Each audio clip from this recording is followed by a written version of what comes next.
Right, inini ndinonzi Masutso. Ndiri kuno kuZimbabwe muWedza district matiri kuita nyaya dzekurima. Tichitanga kuita project takambotangawo tichiita zvesubsistence zvaita kuti tigone kunge tichirarama tichigona kungodya tichirimawo zvinhu zvakasiyana siyana. Nauye zvino muri kuona muti wandakabata wemukeshiyu nut. Muti uyu takaita wekutanga nawo tichitanga kuugadzira tichitanga iri mbeu iri seed chairo. Ndobva tatanga kuisa mbeu yemuti uyu pasi tichiisa mapoches ichitanga kuzogeminata ichikura. Iwoyu muti wamuri kuona wandakabata uyu une gore watanga kutosimwa wamuti wasimba waredi kuti tinge tichiudzikira kuendesa pasi. Saka zvandingade kutsanangura muchidimbu ndezvekuti urombo chaihwo takationa kuti hunogona kunge huchidzimwa chete kana taakugona kusumukira kuti tiende kumberi nenyaya yekurima tichibva munyaya dzekuita subsistence yekuti mari yaunenge wawana kubva pachirimwa chawarima shoma iyoyo ine mari inenge ichienda pamuromo. Saka izvino taakurima tichiita kuti tiedze kuti ticommercialize tidzinge urombo. Izvino tiri kutoona kuti nezvishoma zvatiri kuita vana chaivo vakwanisa kuenda kuchikoro.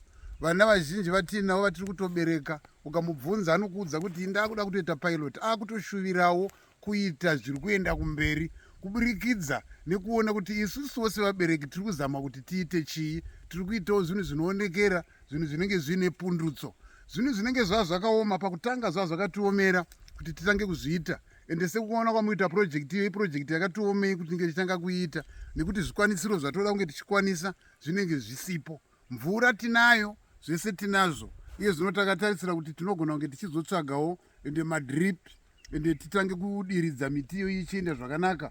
Though tichitanga izvino izvi tiine bhaketi zvedu tinoziva kuti kwatichada kuenda kuti tinotsvaga nyaya yemadrip tinotonosvika chete. Ende izvozvo zvinondionesa kuti tinoguma taveko. Saka iye zvino tiri kutarisira kuti miti yatichasima panapa inogona kunge yakawanda zvekuti inogona kutitorera ndima inogona kuita 1 hectare pamwe tinenge tichitozongopfurikidza tichienda kumberi. Saka ndo muti wandakabata panapa uyu unonzi mukeshiyu nut. Saka iye zvino takutoubvisa tobvisa plastic iri kuti tikwanise kusima. Tinobvisa iro plastic rese iri pasi parapo ndo patinotanga kubvisa. This is the bottom part yeplastic iri ndo yatinobvisa yese sezvamuri kuona zvandiri kuita panapa.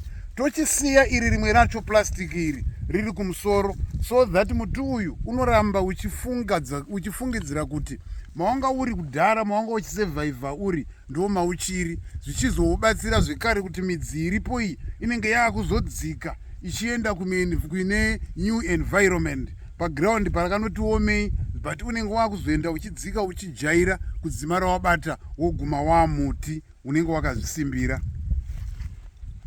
Saka iye zvino ndaakuusima kuugadzika pasi. Tatanga tadira mvura mukati megomba umu ndobva taisa manyowa.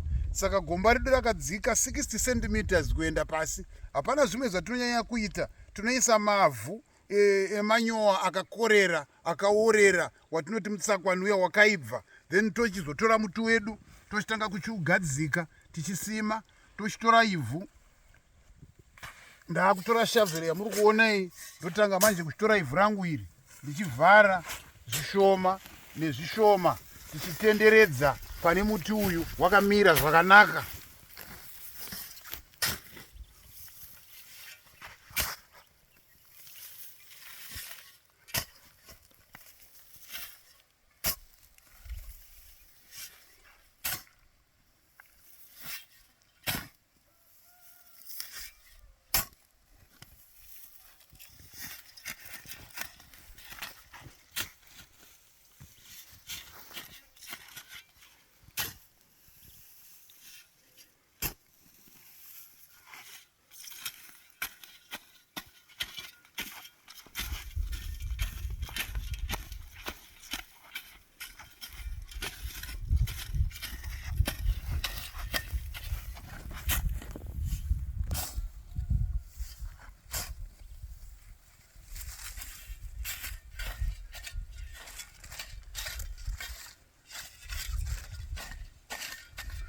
Right, kana tichinge tadai takutarisira kuti tinenge tapedza kugadzirira muti wedu, taakuchimirira manje kuti tichiudira mvura yekuti unyatsogara usettle zvakanaka.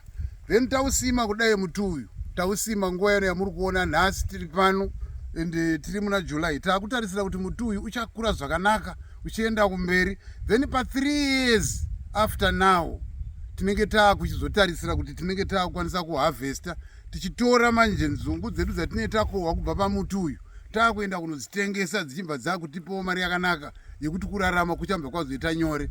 Saka itarisiro nechishuwo chekuti vazhinjiwo vari kwavanenge vari, vanenge vaine shungu, vanenge vaine chido chekunge vachiita, this is the project yekutanga nayo kuita upenyu hunoenda kumberi. Mazviita zvenyu. Thank you very much.